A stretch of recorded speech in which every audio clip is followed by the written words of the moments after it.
숫장수 소금장수. 글 김장성, 그림 한상원. 옛날 일이야.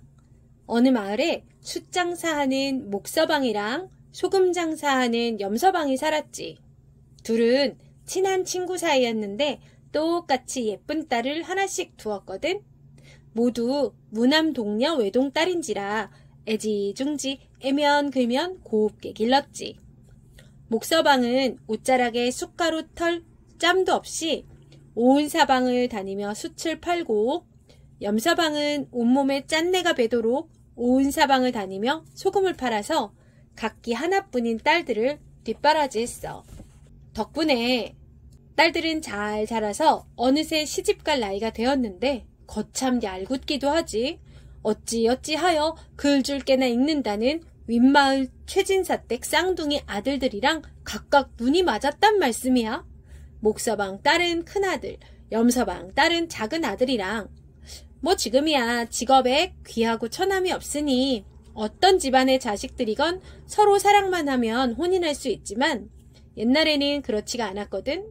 사농공상이라 하여 글 읽는 양반, 농사짓는 농부, 물건 만드는 기술자, 장사하는 상인 순으로 순서를 매겨서 직업에 귀하고 처남을 따지고 들었으니 제일 귀하다는 양반 자식이랑 제일 천하다는 상인 자식이랑 혼인한다는 건 있을 수도 없는 일이었단 말이지. 당장 최진사 집안에 난리가 났어. 최진사 내외는 양반 체면에 어찌 장사꾼 딸들을 며느리로 맞을 수 있겠느냐며 펄쩍펄쩍 뛰고, 쌍둥이 아들들은 사랑만 하면 됐지 직업이 무슨 상관이냐며 혼인 안 시켜주면 차라리 죽어버리겠다고 때를 쓰고 말이야. 그러니 옛말에 자식 이기는 부모 없다고 결국은 최진사 내가 지고 말았어. 한날 한시에 쌍둥이 두 아들 혼례를 올려줬겠다. 목서방 딸은 큰 며느리로, 염서방 딸을 작은 며느리로 한꺼번에 맞이한 거지.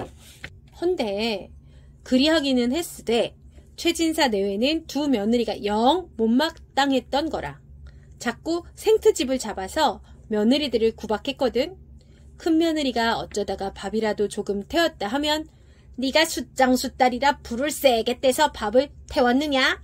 야단을 치고, 작은 며느리가 어쩌다가 음식을 좀 짜게 했다 하면 어이구 네가 소금장수 딸이라 소금을 많이 넣어 이리 짜게 간을 했느냐? 야단을 치고 말이야. 또 어쩌다가 마루에 먼지라도 있으면 숫장수 딸이라 지저분하다는 둥, 밥을 먹다 반찬이 조금 모자라면 아이고 소금장수 딸이라 인색하다는 둥, 심지어는 큰 며느리 얼굴이 달덩이 같다고 못마땅해 하질 않나, 작은 며느리 뒤꿈치가 달걀 같다고 흠을 잡질 않나, 흉 같지도 않은 흉을 보면서 이루 말할 수 없이 구박을 해댔어. 그러니 며느리들이 어디 배겨나겠어? 날마다 옷걸음에 눈물 마를 짬이 없는 거라. 목서방, 염서방도 애간장이 다 탔어. 시집 보낸 딸이 그렇게 산다니 속상하지 않을 부모가 어디 있겠어?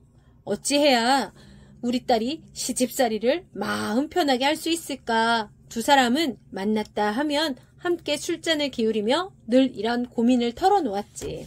그러다가 하루는 목서방이 좋은 생각이라도 난 듯 무릎을 탁 쳤어.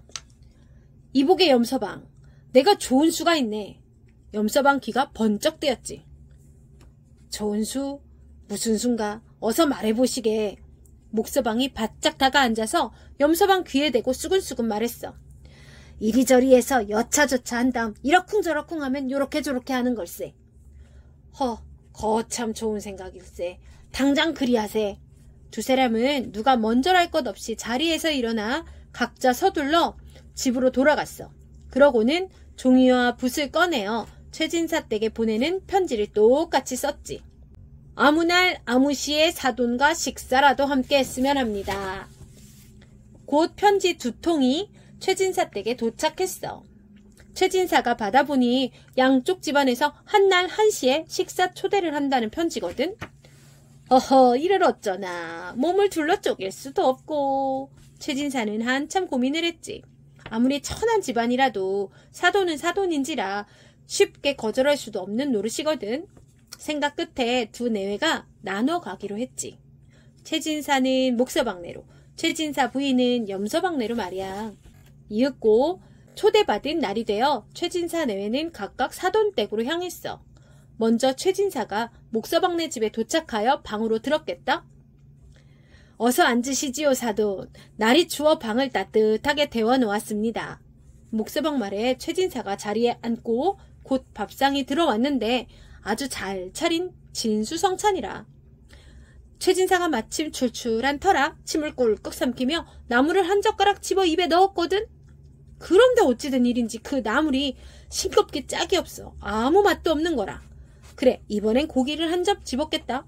헌데 그 역시 마찬가지요. 생선을 먹어봐도 부침을 먹어봐도 전혀 간이 없어. 영 먹지를 못하겠거든. 최진사가 할 수 없이 젓가락을 놓았지. 입맛이 없어 그런지 영 음식을 못 먹겠습니다. 그려. 그러자 목서방이 넌지시 말을 했어. 이거 정말 죄송합니다. 실은 소금장수 염서방이 자기가 소금 장사를 하는 까닭에 딸이 시댁에서 구박을 받는다며 장사를 그만두어 소금을 구하지 못했습니다. 그래서 음식이 이리 싱겁게 되었지 뭡니까? 소금장수가 천하다지만 소금이 있어야 음식 맛을 내고 그래야 우리가 밥을 먹을 수 있는데. 그때였어. 최진사가 문득 무언가 깨달았다는 듯 자리에서 벌떡 일어나더니 목서방에게 꾸벅 절을 하며 말을 했어. 사돈께서 내게 아주 값진 것을 깨닫게 해주었습니다. 내가 지금 음식을 못 먹어 배는 고프지만 값진 것을 깨달아 마음이 부르니 오늘은 이만 돌아가겠습니다. 그러고는 서둘러 집으로 향했지. 아이고, 내가 그동안 우리 며느리들에게 몹쓸 짓을 했구나. 이렇게 혼잣말로 중얼거리면서 말이야. 한편 최진사 부인도 염서방네 도착했는데 아주 거창한 음식상이 차려져 있겠다. 고기에 생선에 떡에 나물에 온갖 맛난 것이 그득한 진수성찬이라. 어서 드시지요, 사돈. 입에 맞을지는 모르겠습니다. 염서방 말에 최진사 부인이 입맛을 다시며 음식을 들려고 자리에 앉았거든. 그런데 어찌된 일인지 방바닥이 냉골이라 도무지 엉덩이를 붙이고 앉아있을 수가 없는 거라. 왼쪽으로 옮겨 앉아도 마찬가지요. 오른쪽으로 옮겨 앉아도 마찬가지야. 나중엔 온몸이 덜덜 떨려서 아무리 맛난 음식이라도 먹을 수가 있어야지. 최진사 부인이 할 수 없이 젓가락을 놓았지. 곧뿌리 오려는지 추워서 영 못 앉아 있겠습니다. 그려. 그러자 염서방이 넌지시 말을 했어. 이거 정말 죄송합니다. 실은 숫장수 목서방이 자기가 숫장사를 하는 까닭에 딸이 시댁에서 구박을 받는다며 장사를 그만두어 숯을 구하지 못했습니다. 그래서 방을 데우지 못하고 말았지 뭡니까? 숫장수가 천하다지만 숯이 있어야 방을 데우고 그래야 우리가 따뜻하게 지낼 수 있는데. 그때였어. 최진사 부인이 문득 무언가 깨달았다는 듯 자리에서 벌떡 일어나더니 염서방에게 꾸벅 절을 하며 말했어. 사돈께서 제게 아주 값진 것을 깨닫게 해주었습니다. 내가 지금 음식을 못 먹어 배는 고프지만 값진 것을 깨달아 마음이 부르니 오늘은 이만 돌아가겠습니다. 그러고는 서둘러 집으로 향했지. 내가 그동안 우리 며느리들에게 몹쓸 짓을 했구나. 이렇게 혼잣말로 중얼거리면서 말이야.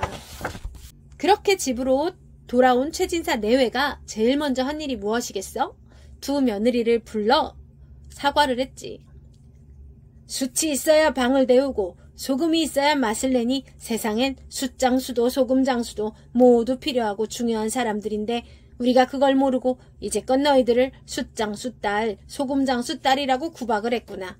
이 못난 시부모를 용서해다오. 미안하구나. 그 뒤로 최진사네 집안에서는 절대 며느리를 구박하는 일이 없었대. 그러니 목서방, 염서방, 애간장 탈 일도 없었고 새 집안이 오순도순 아주 친하게 잘 지냈다지? 뭐라고? 목서방이랑 염서방은 진짜로 장사를 그만두었느냐고? 에이, 그랬으면 지금 우리가 따뜻한 방에서 맛난 음식을 먹으면서 살 수 있겠어? 끝.